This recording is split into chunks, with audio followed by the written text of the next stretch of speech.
Hello students, आज हम क्षितिज के गद्यखंड का तीसरा पाठ लखनवी अंदाज का अध्ययन करेंगे। लखनवी अंदाज एक व्यंग्यात्मक कहानी है। यह कहानी शान शौकत वाली बनावटी जीवन शैली पर कटाक्ष करती है। इस कहानी का सार इस प्रकार है। यह यशपाल आर्य के द्वारा लिखी गई एक कहानी है। लेखक द्वारा सेकंड क्लास में रेल यात्रा। लेखक ने पास के स्टेशन तक ही रेल यात्रा करनी थी। यद्यपि सेकंड क्लास में पैसे अधिक लगते थे, फिर भी सोचा कि नई कहानी के बारे में सोचने तथा खिड़की से बाहर के दृश्य को देखने का अवसर मिल जाएगा। वे सेकंड क्लास का टिकट लेकर डिब्बे में चढ़ गए। डिब्बे में उनके अतिरिक्त एक सज्जन और थे। वे सफ़ेद पोश लखनवी नवाब थे। वे आराम से सीट पर पालथी मारे बैठे थे। उनके सामने दो ताज़ा चिकने खीरे तौलिए पर रखे थे। लेखक के आने से उन्होंने थोड़ा विघ्न अनुभव किया। उन्होंने लेखक से बात करने का उत्साह नहीं दिखाया, अतः लेखक ने भी उनसे आंखें चुरा ली।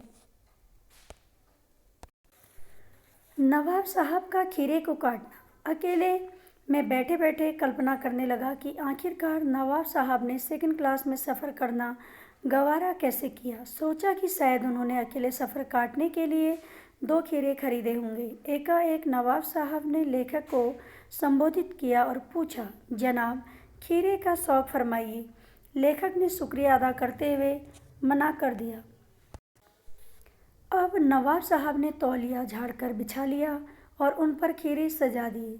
उन्होंने अपनी सीट के नीचे से लोटा उठाकर दोनों खीरों को खिड़की से बाहर धोया और तौलिया से पोंछा। चाकू निकालकर खीरों के सिरे काटे तथा उनका झाग निकाला। फिर बड़ी सावधानी से छिलकर उनकी फांकों को एक बड़े करीने से तौलिए पर सजाते गए। लेखक से दोबारा पूछा। नवाब साहब ने खीरों पर जीरा और लाल मिर्च बुरक दी। साफ लग रहा था कि इस दौरान नवाब साहब मन ही मन खीरे का स्वाद ले चुके थे। उन्होंने एक बार लेखक को फिर से निमंत्रण दिया। वल्लाह, शौक कीजिए, लखनऊ का बालम खीरा है। परंतु लेखक महोदय भी एक बार इनकार कर चुके थे, सो अड़े रहे।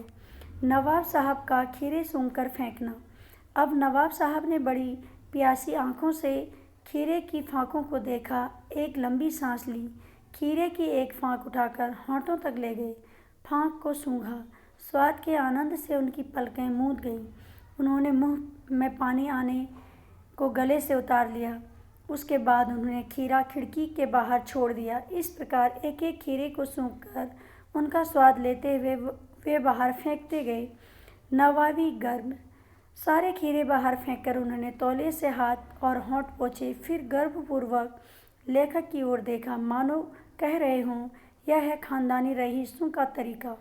नवाब साहब मानो खीरे की तैयारी और प्रयोग से थक कर लेट गए। लेखक को उनके सम्मान में सिर झुकाना पड़ा। लेखक सोचने लगा कि क्या स्वाद और सुगंध से इस तरह संतुष्ट हुआ जा सकता है। इतने में नवाब साहब ने जोर से डकार लिया। वे लेखक की ओर देखकर बोले, खीरा लजीज होता है, लेकिन होता है शकील। शकील होता है आसानी से ना पचने वाला। नामुराद मैदे पर बोझ डाल देता है। नामुराद का मतलब होता है एक अभागा जिसकी इच्छा पूरी ना हो। यह सुनते ही लेखक को लगा, ये नवाब ही है, नई कहानी के लेखक। अगर सुगंध और स्वाद की कल्पना से पेट भर सकता है तो बिना विचार, घटना और पात्र के नई कहानी क्यों नहीं लिखी जा सकती।